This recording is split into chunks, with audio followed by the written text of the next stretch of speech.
Welcome to the gear highlights section of the Danger Close podcast. And since I was talking to my friend Jim Shockey, I figured I would talk about something in this part of the episode that had to do with hunting. So I have a few of my bows out, and I haven't been without a bow since I was 5 years old. That's when I got my first one.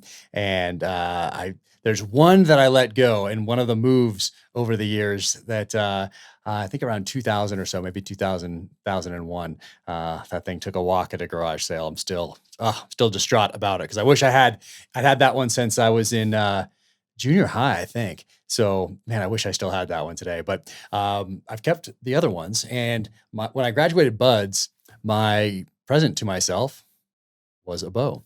In particular, it was this bow right here. So this is a bear, and I went up to Performance Archery in San Diego, and Bob Frome put this bow together for me. So I've had this since 1997, since I graduated buds. So So anyway, I'm gonna hold on to this one, and at some point I'll put them all on the wall or something like that. Especially when I go find the one that I had in like fifth, sixth grade, somewhere in there. I think it's at a cabin. And I think I know where it is. I'm gonna track it down and see what shape it's still in. So yeah, can't go wrong with old the legend himself, Fred Bear. So very cool, very cool. So that's one. What else do I have here? So then a few years ago, my friend John Hart, who started Sitka, he sent me this. It's you can see the Sitka pattern there. And this is from a G5 Prime alloy, I think they called it back then. So I love this bow is awesome. Once again, went up to Performance Archery, and Bob Frome put this one together for me, which was very cool. I just said, Bob, put this thing together the way that you would if it was yours. So so he did. Love that bow. This is my wife's right here. So there's a Matthews right here. This is my wife's, and great little bow right here. So archery's been a part of the family for quite some time. And then this is my daughter's bow. I think she's outgrown it though. So I think it's going to become my son's bow. And this is Hoyt Ruckus, I think they call this one. And this one's adjustable for kids.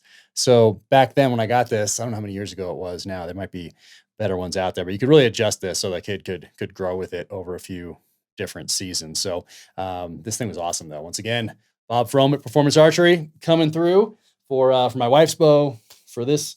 So awesome. If you're in the San Diego area, definitely go say hello.